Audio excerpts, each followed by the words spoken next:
They're most certainly the longest blades I've ever seen, I can tell you that. So this is a blade core, a fairly typical one. You've got the flat top, which is where you strike and cast the blades from, and the blades then descend down the length of the core. And once you've got that set up, it's quite productive. This is a blade, and as you can see, it's reasonably straight. You can see through the edges, telling you quite how sharp it is. And all said and done, that's a good length, right? Maybe nearly 6 inches in length. Also, I have in my possession an old blade core. This one is around about 30,000 years old, and you can see the scars that are left behind on the surface of the core, telling you the success of the person's skills extracting the blades. Sometimes you would even use shorter ones, little ones like this.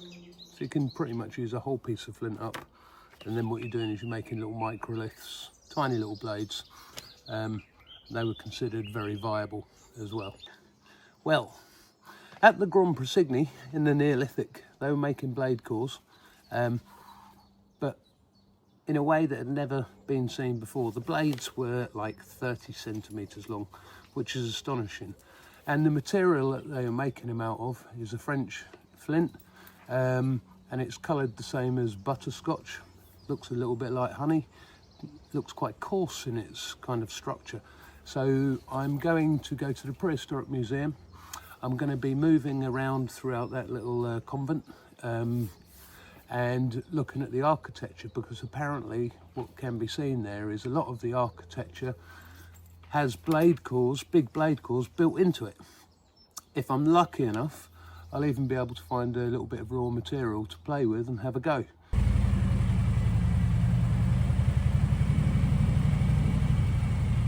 I've just arrived at the Grand Pressigny in France. What I'm really looking forward to is the fact I'm going to learn something about these big blades they made, because currently I don't know how they did it, but once I see them I should be able to understand things better than I currently do. So I'm looking forward to that lesson. So this is the museum.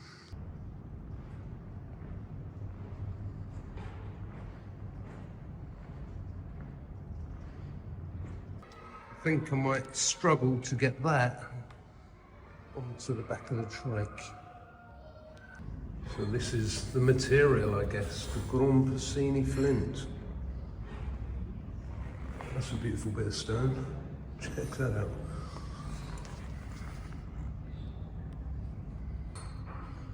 That's what we're talking about, look at that. Check these out, look. They're all blade cores. Cage 1, cage 2, and cage 3. So that is the technique that I've got to apply.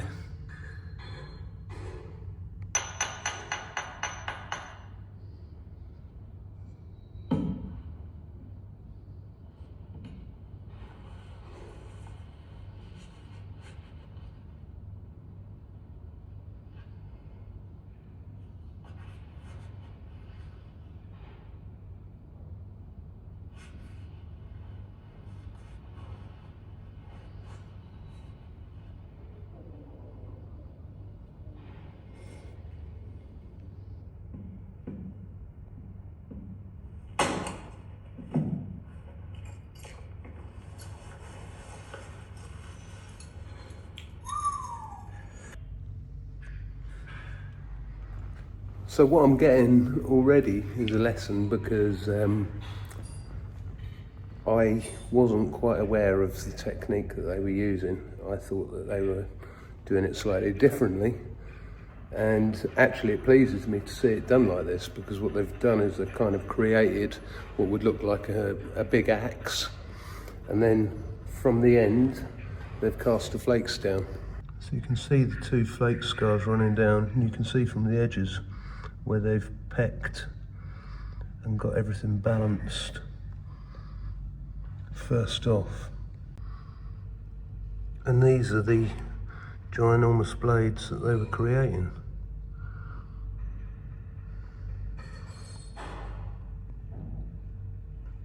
But what's really interesting is there's no actual signature of wear use. So it's like they made them and then didn't use them. That's extraordinary.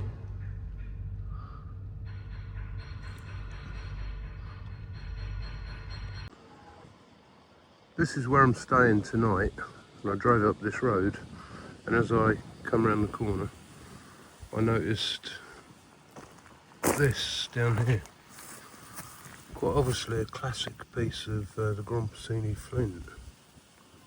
And that would have done me. So when I spoke to the lady, I said to her, I've seen this piece of stone as I drove in English, trying to tell a French lady, you know, very nice to see your lovely place and everything, but you see that bit of flint on your driveway in.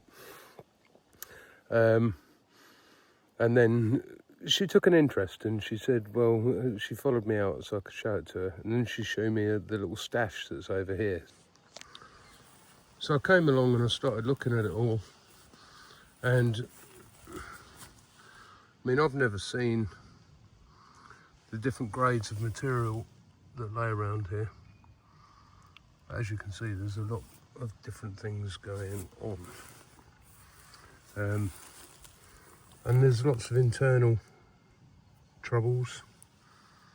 If you're trying to make something like a prestigious blade that's about 12 centimetres long, there's a lot of this that's just not even going to do it.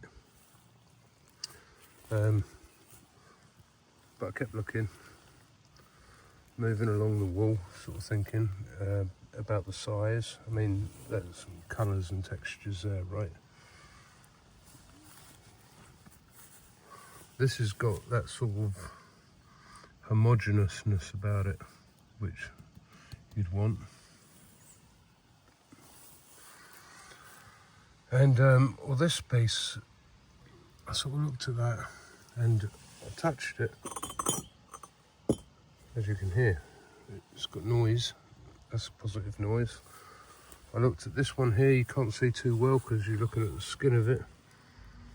As you go round in there, that's pretty good quality as well. Then you get here, sort of like somewhere in the right department. I nearly settled for this piece, and then we're getting to sort of the end of things down there. So back in this direction we go, and it's this one I'm gonna take. It's covered in cortex, and it's challenged by, if you look in there, it's challenged by the fact it's got something going on through the middle of it. So that would sort of say that, well, that's a bad choice, but I'm not really bothered about the middle. I'm bothered about what's going on as you go down to the middle, and that's where I'm visualising that that particular stone has got a value to me. So yeah, I'm going to ask if I can have that one. So then, here I am back in Britain with a large chunk of French Grand Pressigny flint, and I've never hit French Grand Pressigny flint ever before, so this is going to be a first. We know what we're trying to do. We're trying to make a big blade core, and I suspect that I'm going to fail, but we'll find that out, won't we?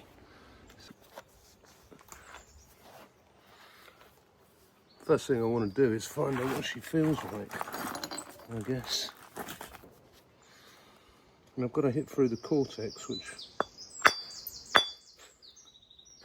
as I would have suspected, doesn't want to let me. So we'll turn it over and we'll hit a piece of this plain brownish flint.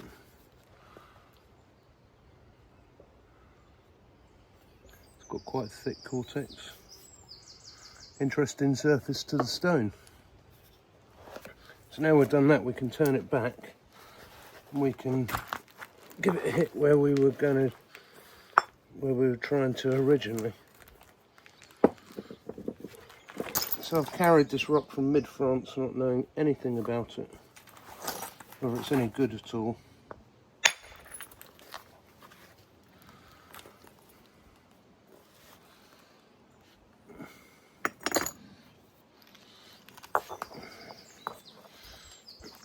But that's all right.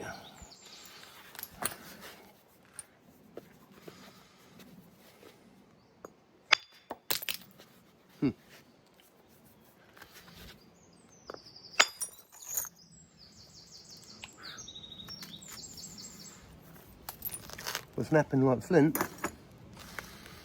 and it's behaving as I'm telling it to, really.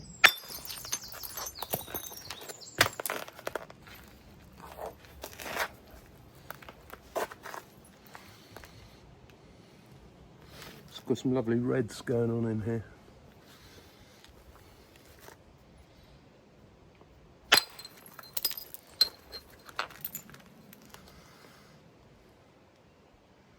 Shop.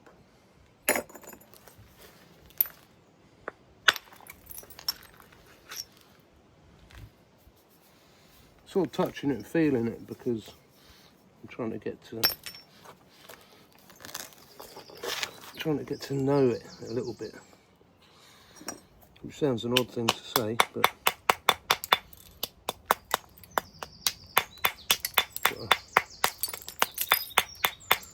flake there that's trapped in, so I'm just breaking it up basically, moving it out of my way.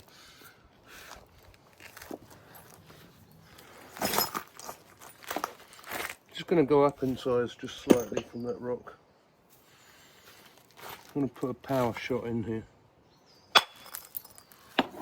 That's lovely. That's a nice removal. That would be nice to make a dagger from or something like that. So we'll pop that over there, put that in the bank.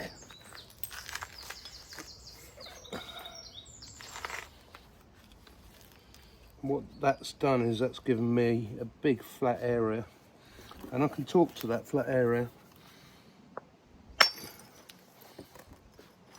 in a more structured way, you know. So yeah, big pieces coming off.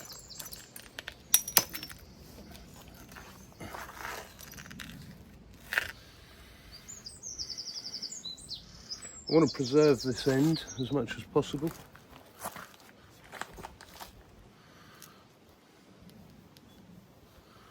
Going to do a little bit of delicate work here and then try and take that off. So we're using a braider stone, which is much more granular.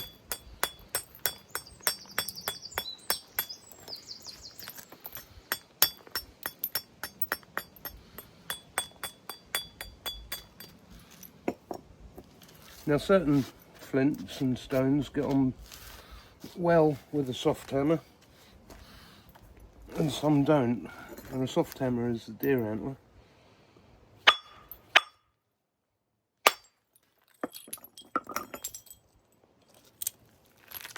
We've got that flake there with all that smoky sort of red in it, so once again that's a nice flake of material worth keeping.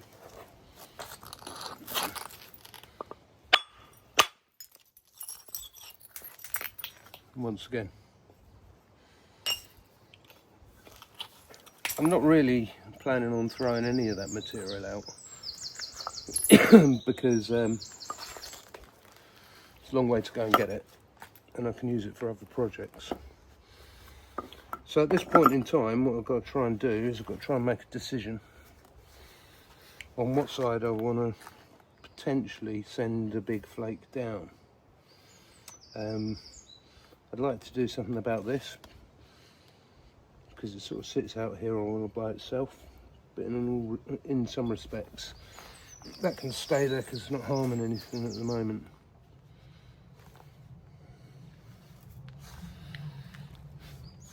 So what I'm feeling is that if I can flake this back and leave the centre of this rock quite high, that's where we're going to take our flake from.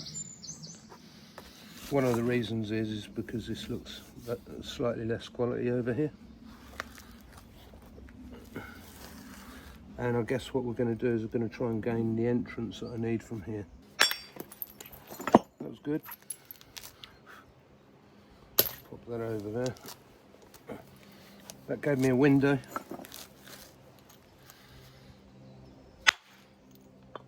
I hit that about a quarter of an inch further in than I wanted, if I'm honest. But that's okay.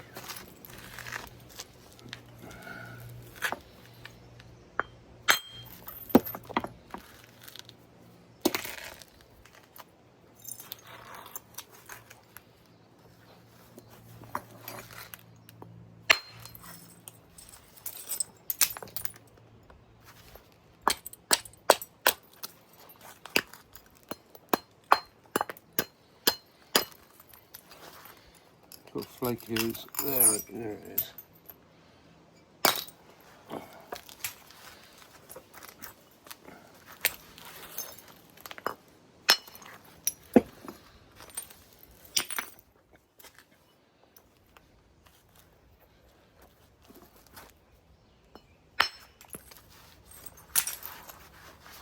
Thick bit of cortex there. Yeah.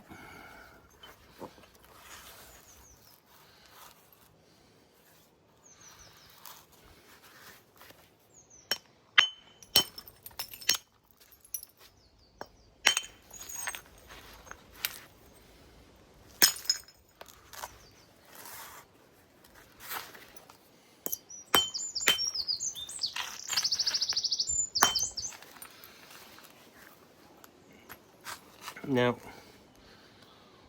to be fair with you, this cortex is stopping me playing here too much, but it's got quite a thin section there, so I'm not going to over worry about it. What I do know is that the persuasion of flint, apart from this section here, is fairly balanced, so I'm just going to balance this bit a little bit. Let's get around here and have a quick look.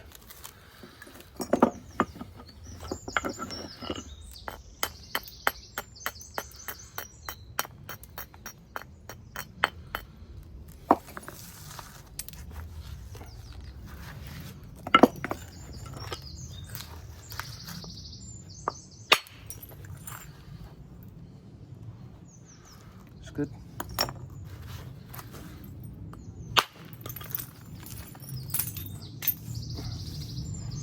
It's reasonably well balanced, and now I need to come up to this awkwardish tip here, get rid of all of this off of here.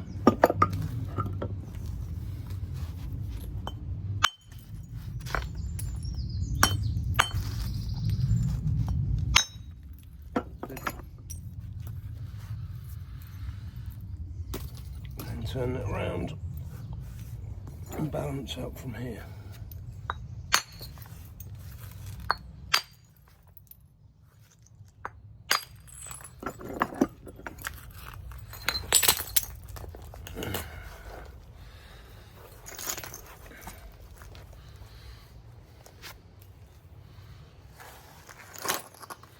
I have a low section right in the middle here. You see this section here, it's a dip and it shouldn't be, so we'll try and sort that out as well.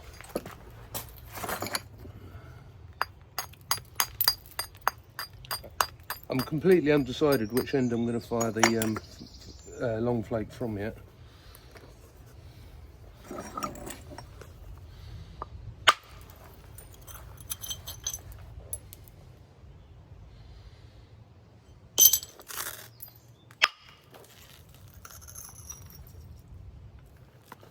Nice and feel. As you can see right through it. And what that's done is now you can see I can push my hands across through there. This is the highest section on the stone. I would say that dips down a little too much. So the most obvious thing, as far as I can see, would be to make a platform here. Maybe do some more work up that far end in a minute. But yeah, we'll try and set a platform here. Good.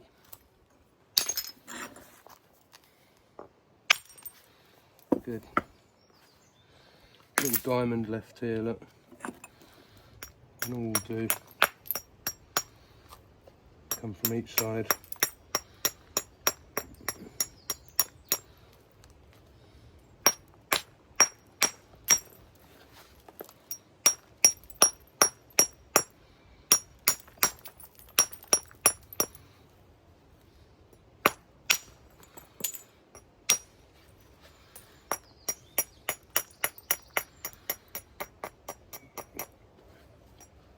What I'm doing there is really important.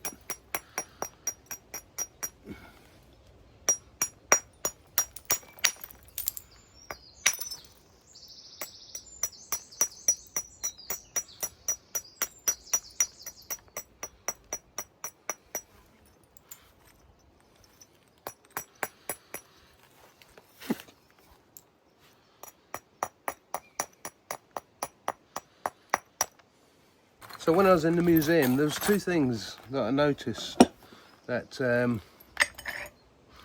video of Jack Pelican did. He tapped the platform head a lot like this.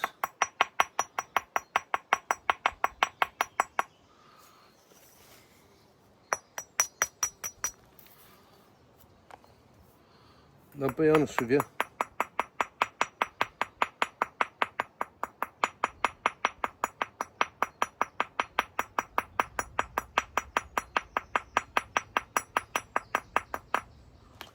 I've no idea why he did that.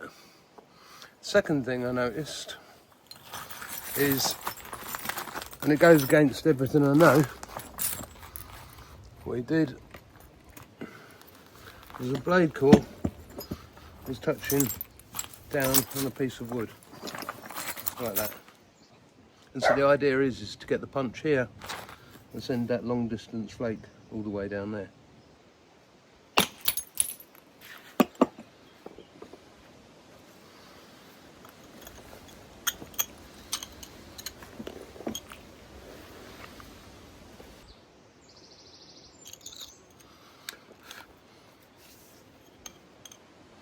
We've got from there to there, and we've got a truncation.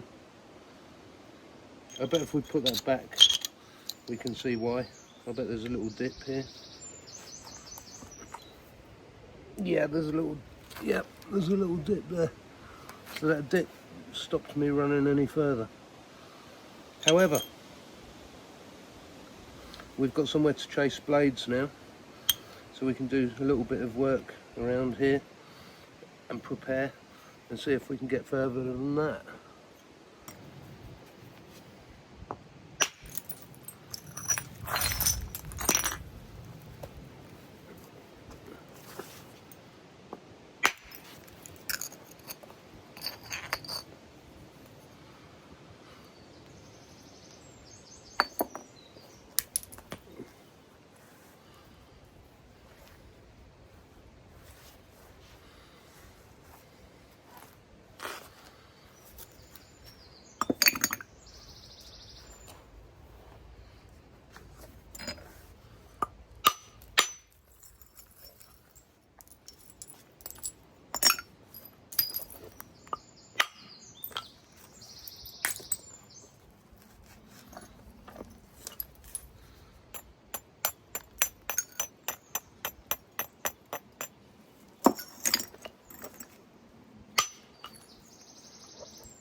Well, that wasn't too bad.